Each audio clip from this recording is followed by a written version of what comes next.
people? This is your certified life and relationship coach, Coach Court. And in today's video, I want to talk to you about or give you some ideas on dating during quarantine. And this video is particularly aimed more towards people who are in domestic relationships, for those who are lucky enough to be laying and stand with the one that they love. But before I get into that, a little bit of background about myself. I graduated with my sociology degree in 2006. I obtained my life and relationship certification last year, and I've been working in the community with children and families for over the past 16 years. If you want to follow more of my work, visit my website, www.fruitfulseeds.com, or subscribe to my YouTube channel, Coach Courtney Gatlin. If you want my help one-on-one, please reach out to me. On to my topic for the day. And it's good to see everybody. Everybody's in good spirits. For the most part, people have been very funny about this whole ordeal that we're going through. But I have a few ideas on how to strengthen your relationships with your spouse during this quarantine time, because you can't go on dates. And like I said back there, court me or lose me. If you can't court somebody, which usually about taking people places, taking your significant other places and doing things together. But if you can't do that, I came up with a list of things you can do that will help you kind of strengthen your relationships, because when you're in the same space with each other for so long and you're having to deal with each other's you're going to have to get a little creative on keeping that spark alive and not wanting to murder them in the first place. All right, so the first thing I've been seeing a lot of people that are in my area, which is Wisconsin.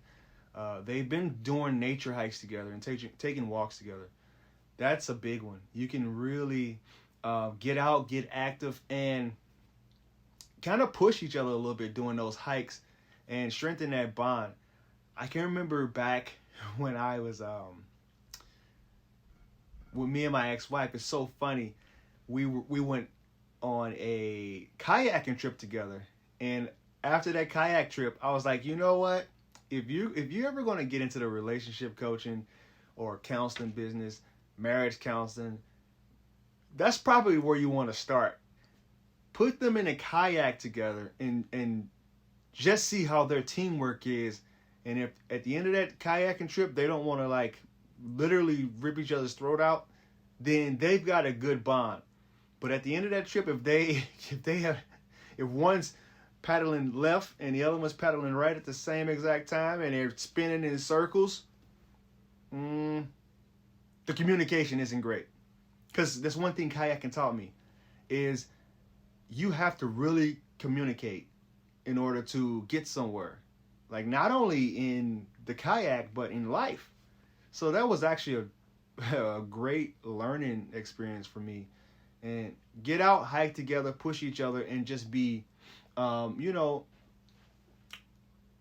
each other's biggest cheerleaders and each other's biggest fans. That's one way you can do it. Cook together. Alexa is reminding me every single day. I got the Alexa where it's shows daily news and stuff. It kind of updates you, and it's been pushing this whole recipe thing on me lately. Every time I walk past it, it's got some kind of new recipe of how to make this and how to make that. That's one thing you can do as a couple. If you're living together, and if you're not unlucky enough to be away from each other, if people are taking this social distancing thing serious, they shouldn't be visiting each other and cross-contaminating, if you want to call it. And if you actually are doing this, cook together. Come up with new recipes, explore the recipes, given that the ingredients are in the grocery store, actually, because I saw one of my friends was looking for yeast and he couldn't find it. He was pretty frustrated about it. But if they have those ingredients that you need, that's a really good thing you can do and fun thing you can do together, because you want to be spontaneous, you want to keep things fresh, and you want to explore different things together. That's just the beauty of being in relationships. The next one I got, game night. I have I'm kind of embarrassed to say it, but when I was mentoring, I bought a lot of board games. I have 32 board games that I actually have here, and actually me and my daughters, we've been playing them lately. I had to go pick up more for my storage, but that's another issue. And we've been playing them lately, and if you're in a relationship, that's one thing you want to do is to play board games together. Keep it fresh that way. I mean, I know social media and video games and the internet is a lot more fun than playing board games together. As my kids used to call them, BORED games, board games. But that's something you can do together that really keeps it fresh, keeps things focused on each other, you know. And honestly, I get a little rise out of getting competitive in games, and especially board games, and you know, winning games. So that's another thing you can do to keep things fresh and keep things not so stale while we're all nationally quarantined.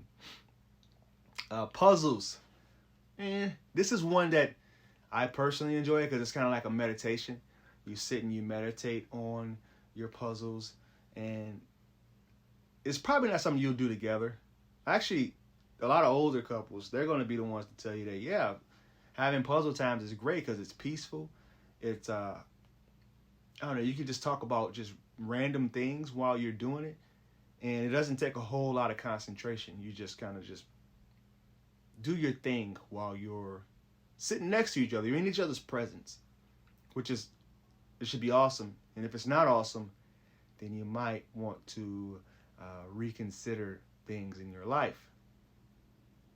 Backyard picnic.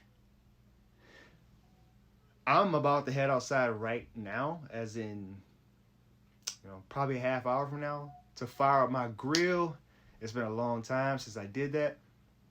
And get things going over here on my home front, because it's something about the feel of the grill and the smell of the grill and the taste of the grill food that makes you feel like it's happier times. And it's times that are associated with sunshine and fun. And that's what I'm going to do right now. And it's something that I advise people who are in relationships together to do also. Create those memories that aren't easily created. And let's turn this lemon. I had a little joke I made up. Says when life hands you Corona, make it into a Corona Rita. I don't know if you ever had a Corona Rita, but yeah. You might want to do that too. Put that on your new recipe list. Corona Rita. I don't know if it's trademarked, but my bad if it is. Movies, of course. I mean, right now, I think Disney Plus and Netflix and all those other streaming companies are about to make buku bucks. I mean, this is one that gets really stale because I am a firm believer that, like, when you go on first dates or when you're courting your lady, you should not be doing the movies so often, because you can't talk to each other, you can't communicate, you can't get to know each other on a deeper level when you're sitting for an hour and a half together in darkness and silence. It just doesn't make sense. I mean, the only time I can think of you can get closer together in darkness and silence for an hour and a half is going to make me move on to my next one, my last one, blind tasting. This is a fun one too. It's kind of creative.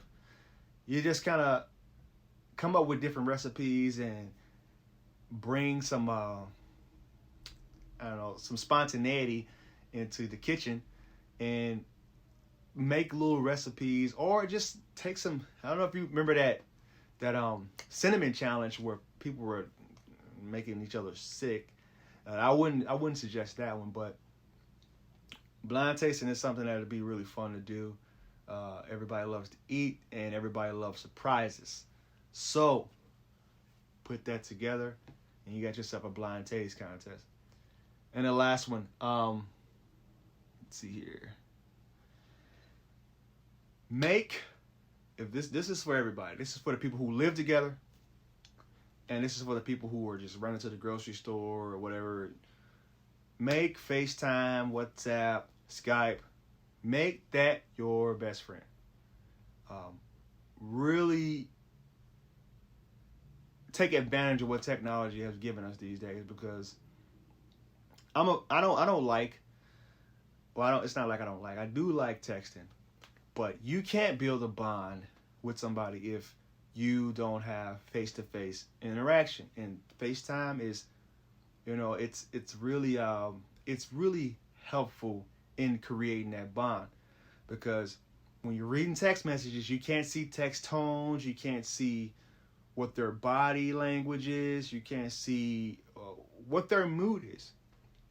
When you're FaceTiming, though, you can see if a person's feeling a little bit uncomfortable or a little irritable, or they're actually in a happy and high spirits.